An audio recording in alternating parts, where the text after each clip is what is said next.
Graça e paz, meus irmãos. Que Deus abençoe a todos. Amém. Espero que todos estejam bem para a glória de Deus. Queridos irmãos, hoje estaremos na exposição do livro de Gênesis, capítulo 23, 24 e finalizando no capítulo 25. No versículo 1 do capítulo 23, vimos que os 127 anos de Sara permitiram que ela visse o seu filho Isaque chegar à idade adulta. Quiriate Arba, ou Vila dos Quatro. Durante um período, Abraão viveu perto de Hebrom, junto aos antigos carvalhais. Nesta ocasião, Canaã era particularmente cruel para Abraão. Nada da terra pertencia a ele. Abraão teve de negociar água e pastoreio, pois os cananeus ainda tinham a posse da terra. No versos 3, os hititas habitavam a região de Anatólia, atual Turquia. Mas havia alguns hititas, filhos de Et, em Canaã. Aparentemente, irmãos, Hebrom era um desses territórios. Foi com esse povo que Abraão negociou a compra de um lugar para sepultar a sua amada esposa Sara. Versos 4 e 5. Estrangeiro e peregrino sou. Aqui Abraão era um estrangeiro naquela terra. Suas palavras estabeleciam essa condição e também lhe proporcionavam uma posição adequada para negociar com os habitantes. No versículo 6, a resposta dos filhos de Et foi muito gentil. A expressão príncipe de Deus remete a Elohim, lá em Gênesis capítulo 1. É um ato, irmãos, de benevolência. Os hititas permitiram que Abraão usasse a sepultura que escolhesse. Dos versículos 7 a 11 do capítulo 23. Então se levantou Abraão e inclinou-se. A postura, irmãos, de Abraão seguiu o costume da época. Ele não pretendia enterrar Sara em uma sepultura emprestada. O patriarca desejava ter um lugar que pertencesse à sua família após a morte dele. Suas palavras, pedindo aos hititas que intercedessem junto a Efrom, indicam que Abraão queria adquirir uma propriedade. Efrom atendeu generosamente ao pedido de Abraão e cedeu-lhe a cova e o campo próximo a ela. Versículos 12 e 13 do capítulo 23. Abraão não estava interessado no campo, mas como esse era o lugar onde ficava a caverna, e Efrom o incluiu nas negociações, Abraão anunciou sua intenção de comprar a área. Talvez ele tenha pensado, irmãos, que um presente dado tão facilmente lhe poderia ser tomado com a mesma facilidade mais tarde. Em todo caso, o preço de Abraão mencionou não era o dinheiro em espécie, como conhecemos hoje. As moedas só seriam inventadas por volta de 650 a.C. Abraão estava oferecendo ciclos de prata. Um ciclo equivalia a 12 gramas de prata. Versículo 14 e 15.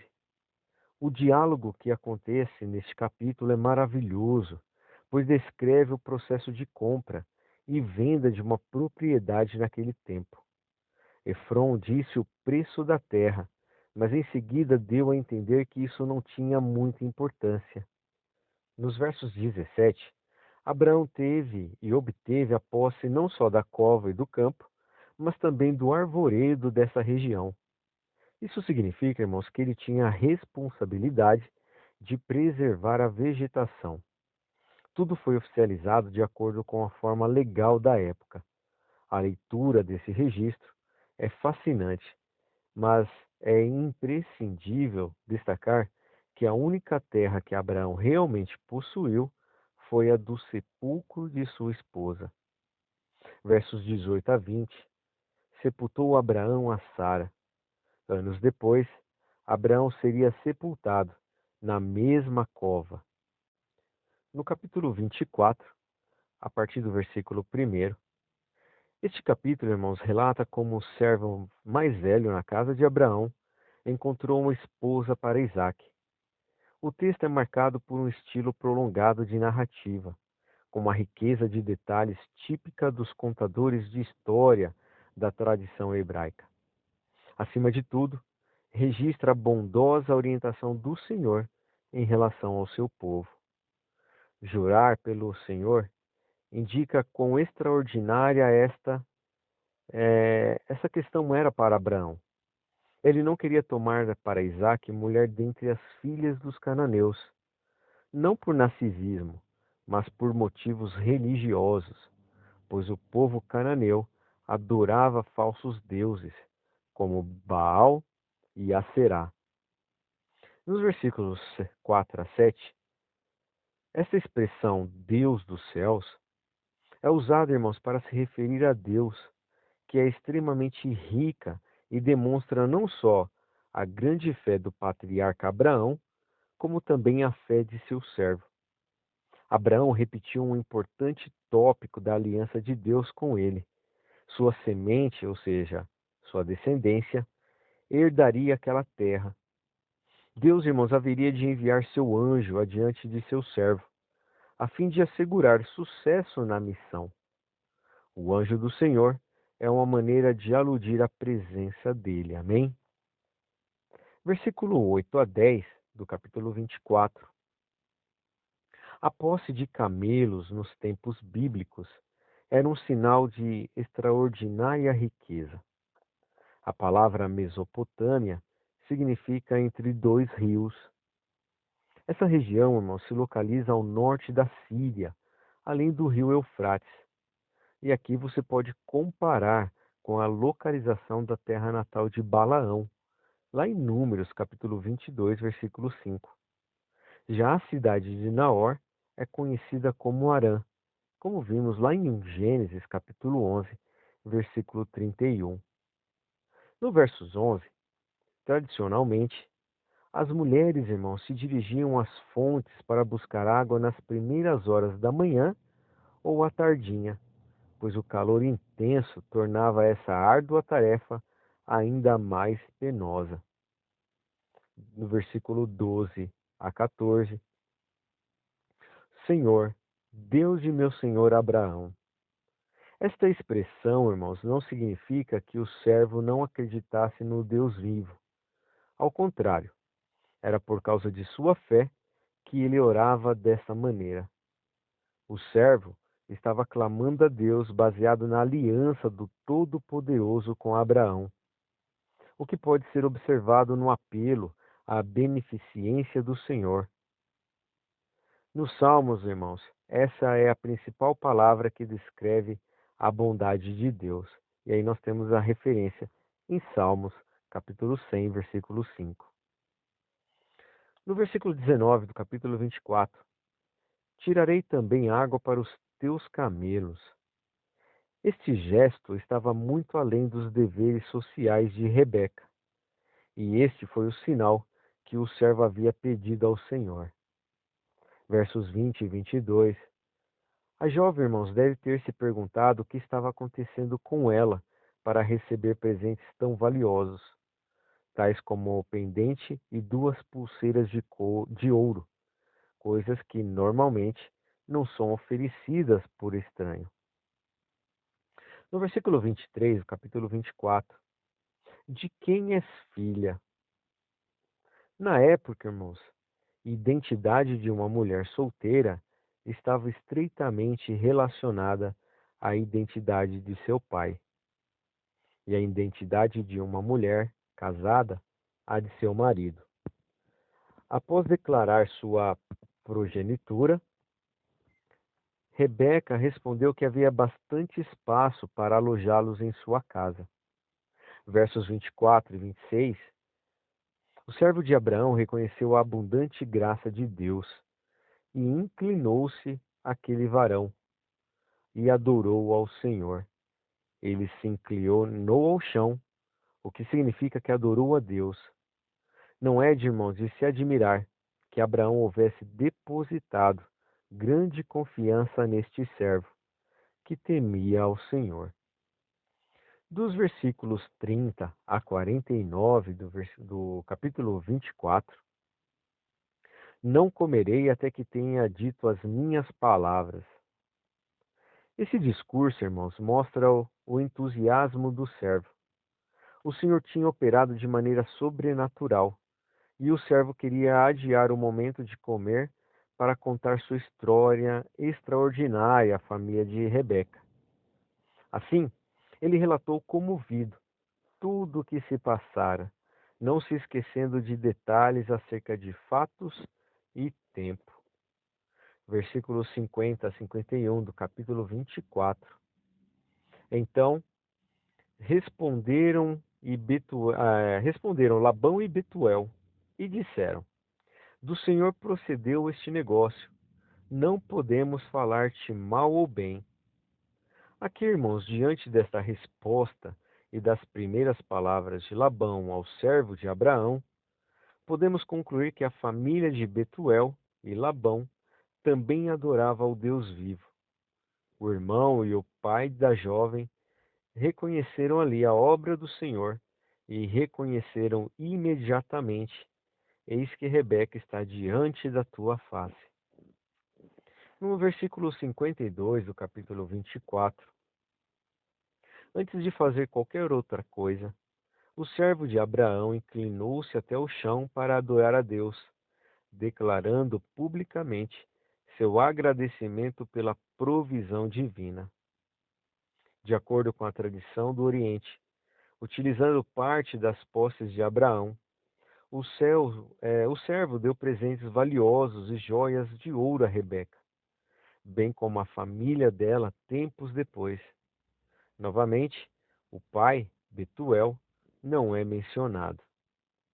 Verso 58.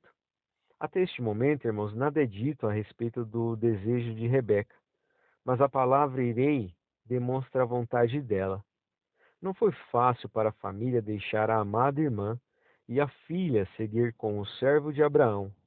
Este foi um ato de coragem, de fé e no Senhor.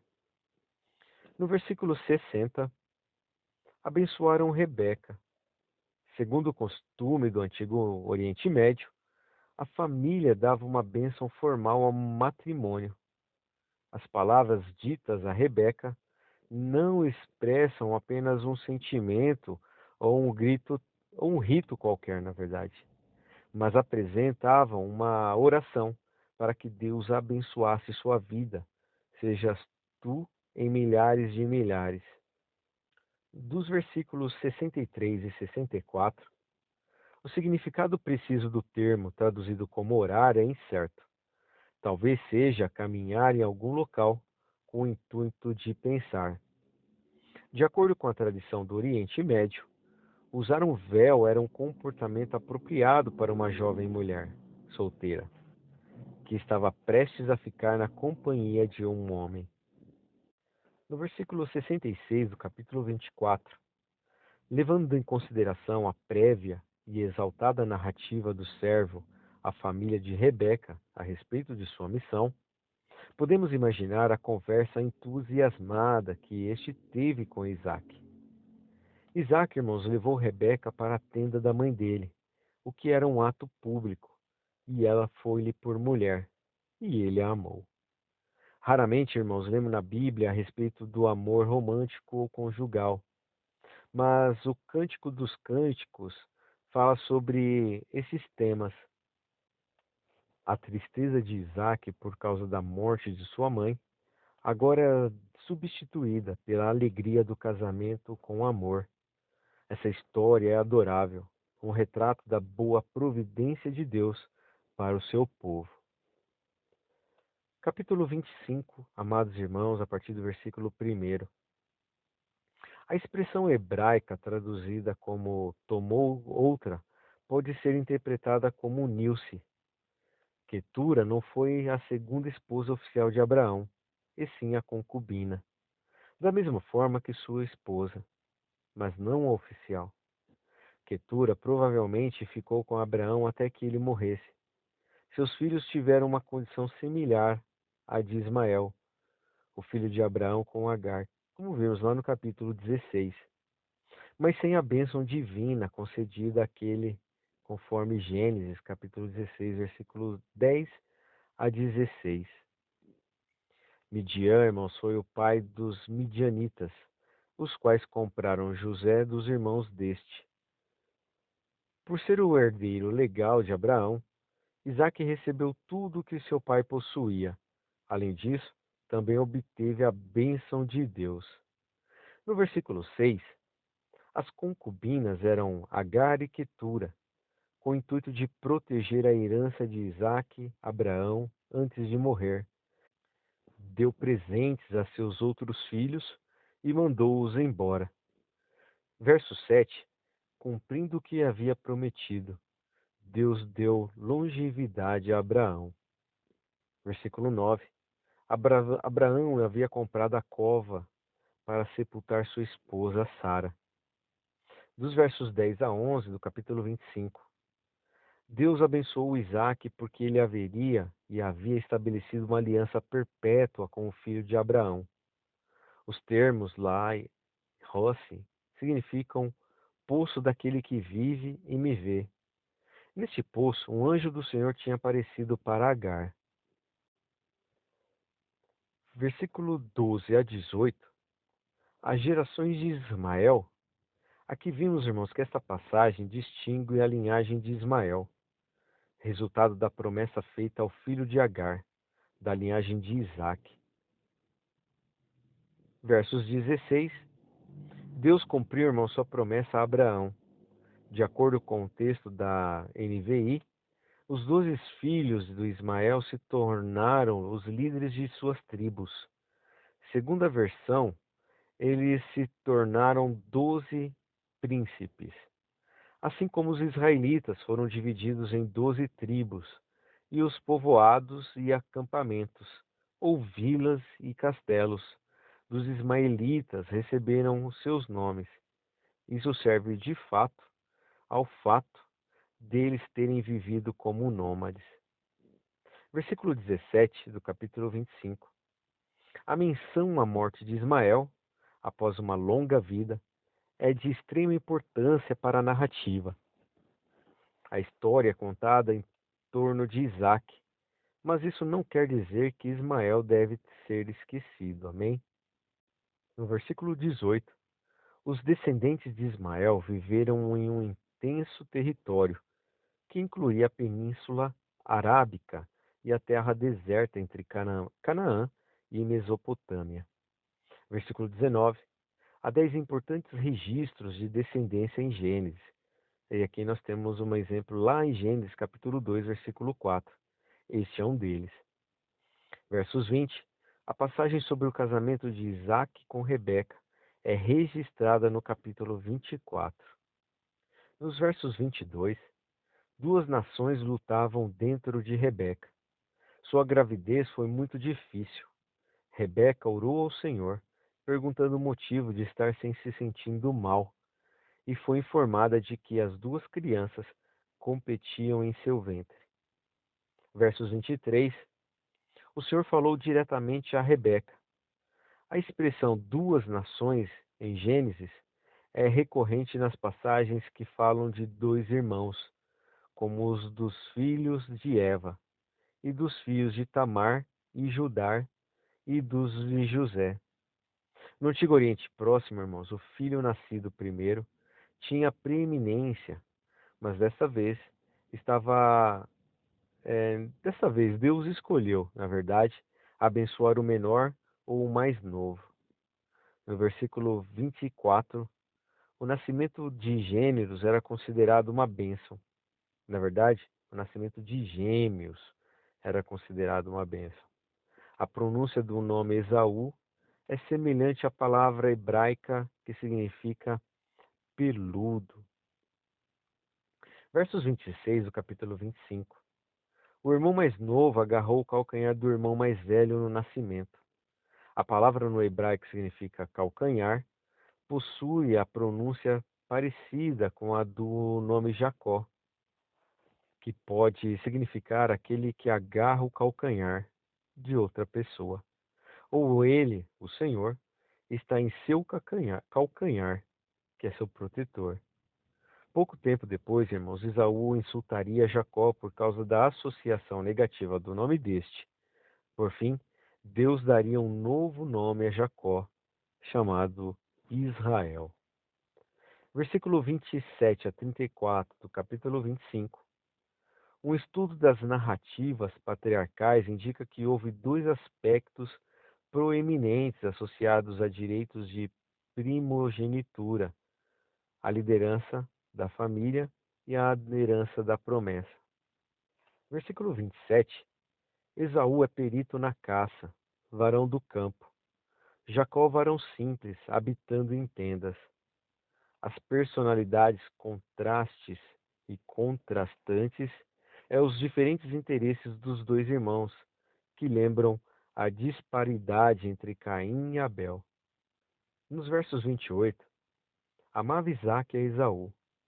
A história a seguir ilustra essa predileção.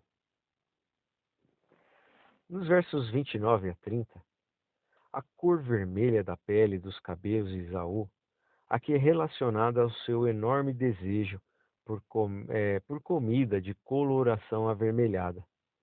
A partir desse momento, Esaú foi o chamado de Edom, que significa vermelho. Mais tarde, essa peculiaridade estaria ligada à terra vermelha em que se habitaria. Também pôde aludir o fato de que ele era um homem natural, enquanto Jó, um homem espiritual. Amém? Versículos 31 e 32. Esaú, por causa de sua condição de primogênito, tinha o direito de receber a porção dobrada das posses da família. Além disso, ele também herdaria de Isaque o privilégio da eterna aliança com Deus. Versos 33. Jura-me hoje. O juramento formal, mesmo sem testemunhas, foi considerado uma obrigação contraída por ambas as partes. Nos versos 34, o verbo hebraico traduzido como desprezar implica, irmãos, um absoluto desdém. Esaú rejeitou a promessa de Deus aos descendentes de Isaque. Tempos depois, Esaú se arrependeria de suas ações, mas não conseguiria reverter a situação. No capítulo 25, irmãos, de Gênesis, vemos que após a morte de Sara, Abraão casou-se novamente, dessa vez com Quetura, que também lhe deu vários filhos. Contudo, irmãos, toda a sua herança foi dada a Isaque, como uma honra especial por ele ser o filho da promessa. Abraão sempre procurou deixar muito claro que ele era de certa forma especial. O fato é, irmãos, que através de Isaque, Abraão teria sua descendência numerosa como as estrelas. O versículo 7 diz que Abraão viveu 175 anos e morreu de velhice. Da mesma forma que se revelou a Abraão, o Senhor Deus quer se revelar a seu filho Isaque. Para isso, ele cria situações que o levem para perto de si. Assim como Sara, Rebeca também não conseguia gerar filhos. Contudo, Isaque sabia que havia uma promessa que começava em seu pai e passava por ele e se estenderia até os seus descendentes. Amém? Crendo nisso, irmãos, ao invés de desesperar, ele orou ao Senhor. E ele abriu o útero de Rebeca para que ela gerasse filhos gêmeos. Eram eles Esaú e Jacó. Enquanto eles cresciam, irmãos, a preferência de Isaque era Esaú, o mais velho. Já a de Rebeca era Jacó. Por ser o mais velho, Esaú tinha o direito à bênção da primogenitura, que consistia no direito à maior parte dos bens de seus pais e a oportunidade de assumir a liderança da família. Na morte do pai, além disso, havia a maior porção da menção de Deus sobre o filho mais velho. Contudo, irmãos, Esaú não demonstrava o menor respeito a isso, a ponto de, estando com fome sob juramento, trocar seu direito à primogenitura por ser um ensopado de lentilhas. Não foi um negócio casual sem importância. Esaú tinha consciência do que estava fazendo e mesmo assim não se importou. Aprendemos, irmãos, com Esaú, que precisamos pensar bem nas nossas atitudes. Não devemos viver em prol do imediatismo. A satisfação a curto prazo pode nos levar a cometer erros como ele. Seguir o caminho mais longo é normalmente a melhor escolha para quem deseja ser feliz em Deus. Amém? E com isso, amados irmãos, nós finalizamos a leitura e exposição do livro de Gênesis nos capítulos 23, 24 e 25. Tenham todos uma excelente leitura e meditação e que amanhã podemos nos rever e dar início e continuidade na leitura deste livro maravilhoso que é o livro de Gênesis. Amém? Forte abraço, fiquem com Deus e até amanhã.